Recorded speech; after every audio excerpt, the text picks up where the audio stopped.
Hi guys, welcome to the second Travis's Blu-ray shelf. I'm Travis, this is my wife Cassie, and we're continuing down the line in the Bond franchise of movies. We talked about the first film in the franchise, Dr. No, last time, and this time we're going to talk about From Russia with Love.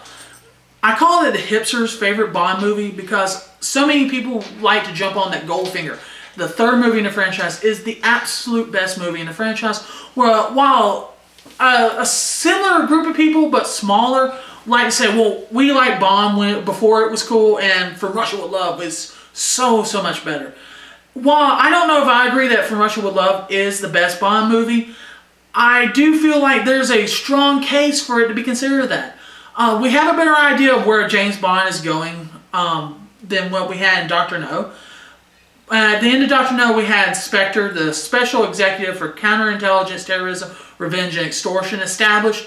And this time we actually start out with Spectre, you know, their training grounds, and we find out they have this plot to take over the world and steal a Russian decoding device, blah, blah, blah. And they plan to use James Bond as a patsy. It's actually a decent plot once you get into the movie. And he falls for it so nicely. Yes, yeah, he does. He really does. Just like they say in the movie, you know, the British can't resist a trap, especially when they know it's a trap. It is a very good, not only just spy movie, it's just a very good movie from the 60s. You know, there's a lot of the, you know, film techniques that will stand out, especially if you watch this on Blu-ray. Blu-ray is not kind to older movies. Especially the car scenes. Oh, Lord, the car scenes. But the plot is good. Sean Connery really comes into his own as Bond in this movie. The Bond girl, Tanya, is so much better than what Honey Ryder was in the last film. This is all my opinion. We're going to get to you here in a minute. I'm not meaning to run over you. And we finally have everything that makes a Bond movie a Bond movie. You know, Bernard Lee's back as M.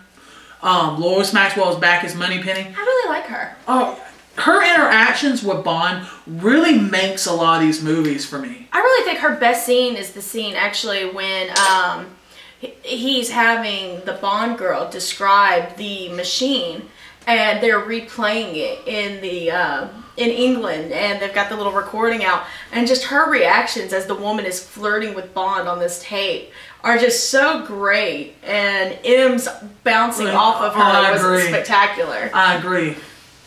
And this film was also an introduction of Desmond Llewellyn as Major Boothroyd, who will be better known from Goldfinger on as Q. His humor, you know, it's not present in this movie, but his humor later on is going to be so much for the Bond franchise, and it's good to see him in what was supposed to be just this minor one-off role and how it evolves.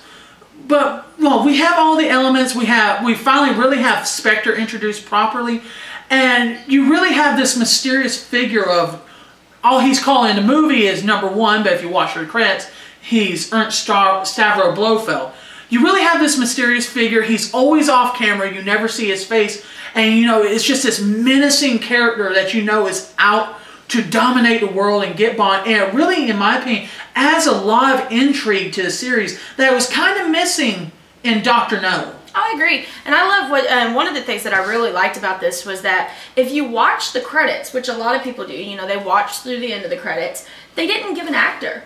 So you have really no idea of what he's going to look like. It's question mark. Oh, that was a great way to add to the mystery. You couldn't even say, oh yeah, I know this guy. He looks like this. It's just a question mark. You didn't know anything about Blofeld except that he wanted to dominate the world. And he had a cat. And he had a nice cat. That was going to go bald with him. He petted that. He had a nice white cat he liked to pet.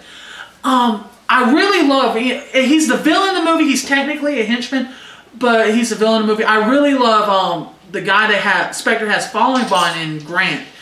He's not your typical villain who's always in Bond's face. I like the idea how he almost stalks Bond the entire movie. Even protects him at a couple points just so they can forward Spectre's goals along. I mean, what did you think of him? Well, I like the fact that it kind of kept you guessing. If you watched it before, you obviously knew going back the second time that he was forwarding Spectre's agenda. But going through it the first time, you know, it kind of kept me guessing. Is he a bad guy, or is he going to wind up turning on Spectre? The only thing I did not like about him was that he was so into it that, you know, he was willing to kill his own people to keep Bond safe to further that goal, but he immediately dropped it for money.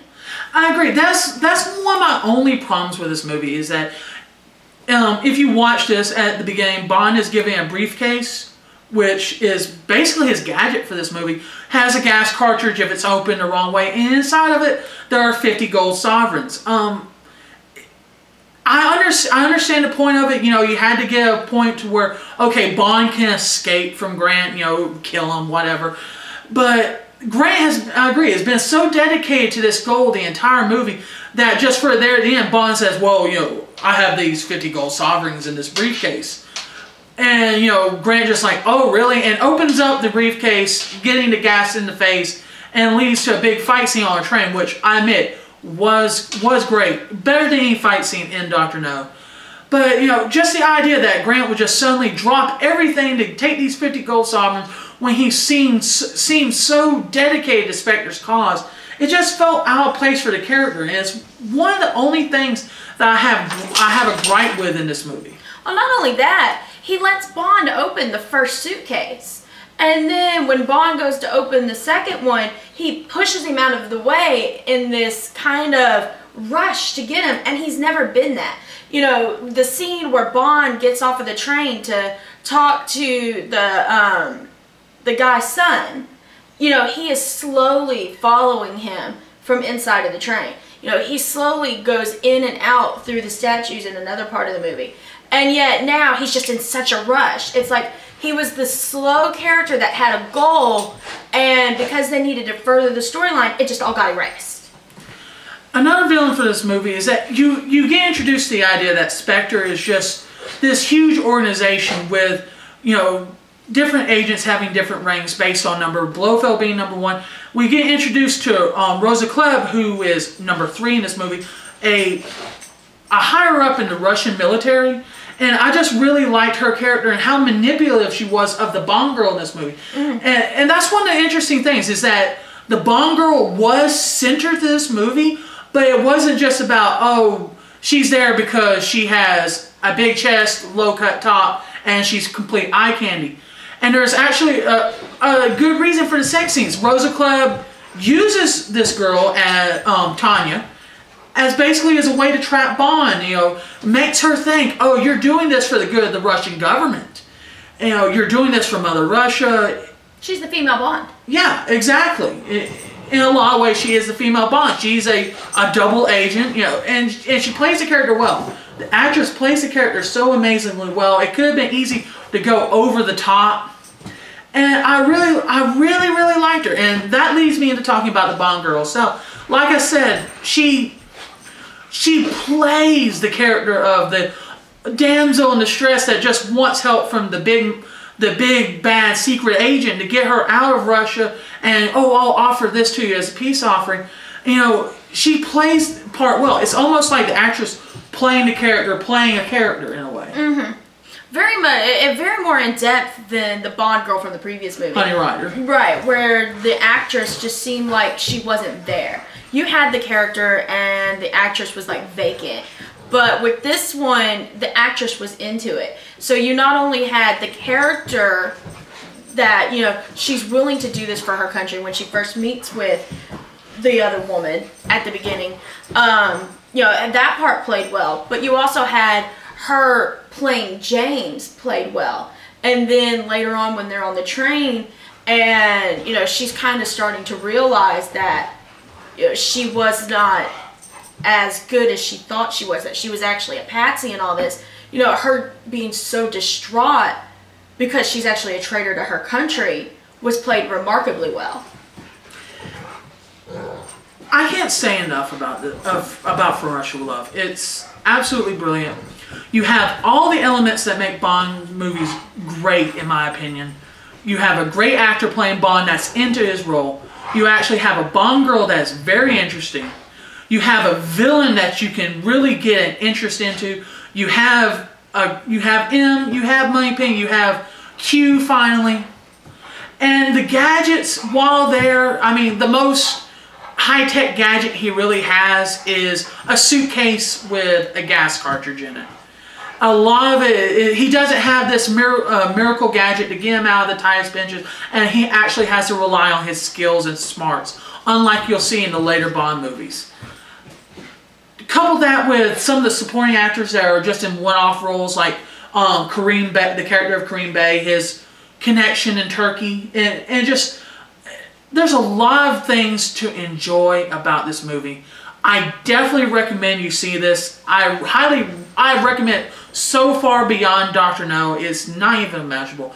If I had to give this score, I actually wavered back and forth. Very much so. What score I want to give this? I struggle not to give it a 5, but I know what's coming later in the series, and I don't want to just be seeing it's giving out 5s for no reason. So really, I have to give this a 4.5. The only real reason I give it a 4.5 is just because the issue we had with Grant and how just at the last minute he just kind of breaks character and is like, oh, I want the money, and not so much what Spectre wants. That's the only thing that brings it down for me.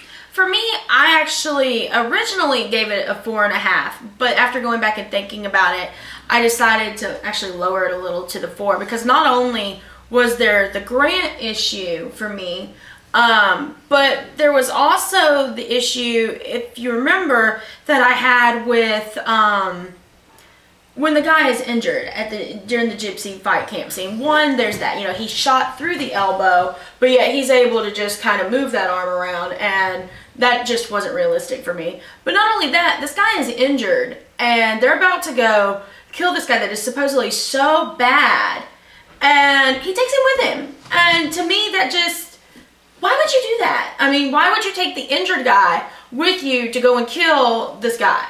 So for me, it kind of lowered it down to a 4. It was so much better than Dr. No. I really feel like this one could have been a better start to the series as opposed to Dr. No. And like I said, the money penny scene was great, and Grant overall was great. The thing at the end does kind of lower it for me. So I gave it a 4, higher than Dr. No, but still not great enough for a 5 for me. But there you have it. Even though it's just a little below a 5, it's definitely worth seeing. Go pick it up if you can. That's it for this time. Next time we'll be pulling Goldfinger off the shelf.